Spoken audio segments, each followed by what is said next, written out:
கங்கம்மா, உனக்கு பையன் பிறந்திருக்கான். ஐயோ, என் புள்ள ஒத்த கால இல்லாம பிறந்திருக்கான். பிறந்ததுல இருந்து மலையேறி இறங்கின உடம்பு சார் அவனது. எந்த ஆட்டமா இருந்தாலும் இப்படிங்கிறதுக்குள்ள கத்துக்கிடுவான். இந்த தடவை அவன் தேர்ந்தெடுத்த ஆட்டம் என்னன்னு தெரியுமா சார்? ஓட்டப்பந்தயம் சார். எல்லாத்தையும் வெற்றி தான் முடிவு பண்ணும். வெற்றி மட்டும்தான்.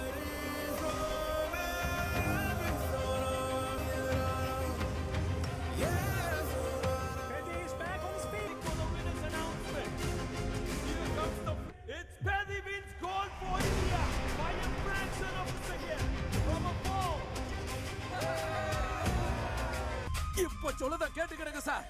என் பேரு குருமையா. என் ஃபேவரட் பிளேயர் கூட பெத்திதான் சார். என் பின்னாடி நிக்கிறது தோத்து போனவனோட சிலை இல்ல சார், தோல்வியுமே தோக்கடிச்சவன் சிலை.